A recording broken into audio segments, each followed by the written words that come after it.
Hello, and welcome to the Power of Charms podcast and interview series. I'm Kay McDonald with Charity Charms, and I have a very special lady on with me today. Her name is Ginny Jontes, Virginia Jontes, and Virginia and I met years ago. She approached me to do a charm project for PAC 911, which is the charity that she was working with, and now she has her very own organization, and it's phenomenal. And it just opened during the pandemic, right, Ginny? Yes, we opened actually when the city closed down everything. We were going to have a big opening gala on that day, and we had to cancel that. Oh my gosh. Well, her organization is called Heidi's Village, and you are doing something that is so unusual. I think it's not a standalone organization. Well, it is because you have an amazing facility, but you collaborate with all the other animal organizations in the community to make everybody stronger. Tell us about Heidi's Village, your vision, and what makes you so special. We're helping the rescue community because I did we at PAC 911, we did an interview with their 100 rescues to see how many had actual kennels, how many had a really place for their animals. What do they do with them? Are they in their garages or where are they? And it was very eye-opening to see it. Very few had kennels. They just kind of stuck them in cages in their backyard, or they were in their garage. And I thought, gee, if I had a rescue facility for their overflow, that, we could take a lot more animals off the street. Okay. So that was kind of the initial idea. I thought, okay, I need to help them. And I knew that they were struggling to find money. And so I ended up starting at PAC 911 a medical fund, which they're still using for animals to help people that, are in dire need of medical treatment for their animals and they can't afford it. So yeah, so the rescue community can come and board there at a low cost, because I know a lot of times that they were going to regular kennels, they were paying sometimes $20 to $30 a day, whereas we only charge $13 a day for them. So it's very affordable. We also have, I noticed that when we started this all up and I was interviewing, I noticed that a lot of them, when I asked them personally how they did this, they would take the animal in, then they had to kind of groom it a little bit. Then they took it then they'd have to take the dog to a vet to have it checked out, and they bring it back and they keep them in their kennel. And they have lots of dogs at home to have to do this to. I thought, my gosh, it'd be great if there was a facility that had all their services they needed at a lower cost so that they could afford to take in more animals. So that was kind of the initial idea. And so I wanted to open up on 5 acres, which I found 5 acres. And we have 6 buildings for dogs. And there was 2 cat buildings, and we have a cat motel and a newborn kitten nursery. So we have quite a bit of facility that can help out. And cats were really as a great need for placement of cats, because I noticed in all my years at PAC, people come to me with cats. There was only a few organizations I could go to. And so, and most of them said they were full. David had a sister that passed away and she had 2 cats. I had to almost pay someone to take those animals. And so all of them were full. And I thought we need a lot of facilities for cats. And then the Humane Society said, gee, can you partner with us and have a newborn kitten nursery? So that's your smitten kitten nursery, right? The smitten kitten nursery, yeah. And we have the Meow Motel where they can adopt them once they're ready for adoption. So that's kind of the general idea that we opened under those premises. I was lucky enough to come down and take a tour, and it is just a phenomenal facility. And got to look through the nursery window and play with the little kittens. Yes, tiny. It's just precious. Tell me, starting a new nonprofit is a huge undertaking. What challenges did you face that maybe you didn't expect in putting this whole project together? I had some issues in the construction. Basically, I bought a piece of land from, I won't say who it's from, but it's from someone I knew quite well. And they were going to have their business on it. And I was interviewing actually as a contractor. And he said, well, I have some land. Do you want to buy it? And I said, sure. So we struck a deal and I got the 5 acres I wanted. And the government owned a lot of land around me. And I think they wanted basically access to this road that'd be easy. So I went through a year of challenges with the city because I wanted to stay there. And people wanted to buy my land. And I just said, nope, I looked for a year and this is where I want to be. I think it'll be good for hiring people because it'll be right off the highway 202. So I said, that's where I want to be and I'm not going to give it up. So that was a big challenge to me because people really, they would have paid anything to get me on to buy that land and use it themselves. I said no. So it ended up, I think the government was happy because they sold the land for, I don't know, a lot of money, and it's not going to be office buildings. So I think that's great. But so that was a big challenge getting through that. It took a year of working with the city. Yeah, well, these big projects, they do have all kinds of unforeseen challenges. Yep. I'm sure everybody's wondering, why is it called Heidi's Village? Well, I actually took care of a dog. Probably in 2008, I was in real estate and I was buying homes from people out in Sun City. And that's when all the investors came out from California and there was a lot of competition and I wanted to buy houses pretty badly. So I'd pay a fair price. And so I met a lady that called me and I guess I shouldn't give her name out, but she called me and said, will you buy my house? And I said, well, let me come and see it. And I did. And she had a dog. I had schnauzers at the time and she had one that looked just like ours. And that was really, fun to see that because not too many people have white schnauzers. So I was all excited. And she said, will you buy my house? I will, if you buy my house, I'll let you buy it if you take my dog if something happens to me, as I want Heidi, it was her name. I want Heidi to have a good home and you have you love animals and it's very important to me because Heidi was really all she had. Her husband had died and it was all she had. And she wasn't sick at the time, but she became sick a few years later. And so she ended up, I bought her property. It was probably one of the last ones that I bought. And she was the nicest lady. She kept calling me and I'd say, are you okay? And she said, oh yeah, I'm fine. Me and Heidi are just having a great time. Heidi was everything to her. And I can see when you're really lonely, like she was extremely lonely, what that dog meant to her. She took her to McDonald's every day. And so it was an important dog.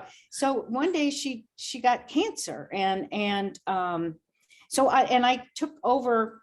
She wanted me to have everything she had, which wasn't much, but to take care of her property, get rid of it, her cars and everything. And I did that for her. And the money that I had left over, when I finally got everything sold, I gave to PAC 911 to help the animals because, and so Heidi was special. We took on Heidi and because she was with somebody that was handicapped, she didn't know how to go upstairs or anything. She was just special to us.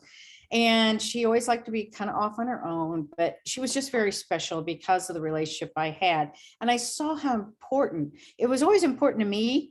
And it was important to other people that I saw, but it was really important to the people that are lonely or that are old and don't have anybody. It just gives them some sort of life in their house. And I thought, oh, that's a good name, So I took the Heidi's name and I feel with Barry Mears at PAC 911, we both said it's a village. We need a village. So it takes a village to help do something like this. It's not done by one person, it's done by a village. So I called it Heidi's Village. And I wanted each of these places to look like a little village of places, It ended up looking different than I had pictured it, but it turned out great. I was very happy. Well, if anybody gets a chance to go see the facility, I highly recommend it. I know you just had a fun weekend event where people can come and see the animals, but the colors that you have used and the branding that you have used, I'm really into branding and logos and colors, and that's my shtick. And so when I went in there, I was like, this is amazing. I want to show, this is a card that we created, but I want people to see your beautiful logo. And then the colors that you used were like there's plums and teals and grays and we tied in like puppy paw print paper and did a whole thing with packaging. We did a whole line for Heidi's Village. Let me hold this up because I thought pictures might be easier than, so this is a the bracelet that we did where we tied Yes, in. I love that bracelet. Isn't I that gave one to fun? my granddaughter and she was so excited. I said, tell her that your grandmother founded this and I can give you more bracelets. Right. And you could give her friends bracelets. And Yes. so here's pictures of some of the products that we did and the branding. But it was really fun because you had done such an outstanding job with all of your colors and your branding that it was so easy for us to put the whole line together for you with everything that matched and worked. And I know one of the hurdles when you are a new organization is having people find out about you and being aware. So I think that these products are going to be good to help you spread awareness, because you're gonna do many things with them. I think you're gonna give them away to volunteers as donor gifts, and then you have a little shop also as well where people can make a donation. And we're gonna in the fall, I think, kind of redo our shop, because we kind of hadn't put focus on that so far, because we just wanted to get our basic organization up and in place and staff. And that took 2 years to do all that, get protocol in place. So now we're going to work with the store and try to expand it and do fun things. We have somebody that's going to be developing a harness for animals. So I'd like to do more stuff like that. And I love that the necklace that you had and the logo, you did such a fabulous job.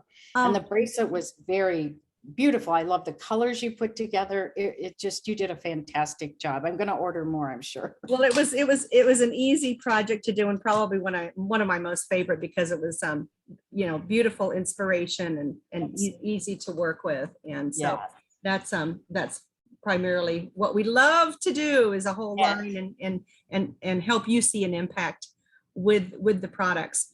So what is in the future for Heidi's Village? I mean, you're now what, 3 years old? This is our end of our second year. We're starting in our third year. The first year was the pandemic, and the second year we were coming out of the pandemic. Now we're fully open, fully staffed. I mean, it's fabulous. We have about, I don't know how many employees, it varies. But I think at one time we had about 80 employees. So that's we're just huge. Trying to get them all trained and everything. It's been a work in progress. Mm-hmm. And have you gotten any pushback from other animal organizations that maybe didn't understand that you were there to help them versus be competition? I think some still look at us as a competitor. Mm-hmm. I don't look at us as a competitor, as somebody to assist them. And I will prove that in the future by collaborating with different groups that want to collaborate with us. Mm-hmm. I don't want to swallow the other groups that are coming under our umbrella. I want us to be an equal partners in it. Mm-hmm. And I think they'll see that we play fair, and we want to work to expand what we can do for the community. Because I think right now we're taking so many surrenders from people that just can't keep their pets. That's one thing, keeping pets off the street. Mm-hmm. We easily adopt animals out. We work with them and training them to get used to, people. Sometimes they're very timid and don't want people to touch them. We get all those things done before they're adopted out. We get them spay neutered, we get them healthy, and then we adopt them out. So it's been very exciting journey for me, because a lot of the animal groups didn't want us to do adoptions. I think they felt that's where we were competing with them. But I said, how am I going to not do that when people come and give us their animals?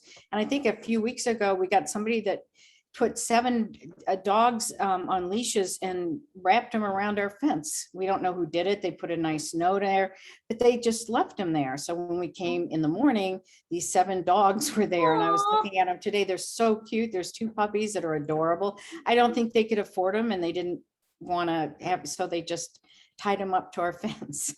But that's the kind of thing we get, and we're helping with the community. And now we're going to be expanding our services to help people with lower income, that they can come in and use our veterinary services and that kind of thing. Yeah, I mean, the services are so broad that you offer. So you offer, obviously check in and you bring in animals, or people can bring their animals to you. Yeah. And then you have a full veterinary operation. Yeah, full. I mean, I could not believe you do surgeries and everything. It's like a full veterinary operation. And then you also have grooming. Yeah. which I've never seen that all put together under one Well, roof. yeah, basically the grooming, I had different expectations for that, and that's one that I've diverted on a little bit. Basically, we need space for people and meet and greet rooms, and we're going to hire somebody. I thought we could give, lower cost grooming services, but apparently the rescues need it so badly. When they come in, they pay us a very low fee to wash their dogs and groom them themselves. So it isn't like, it's not for the public, it's for the rescues. So they don't have to go home and do that, can do that. If it needs veterinary services, we check them out and then they go into boarding.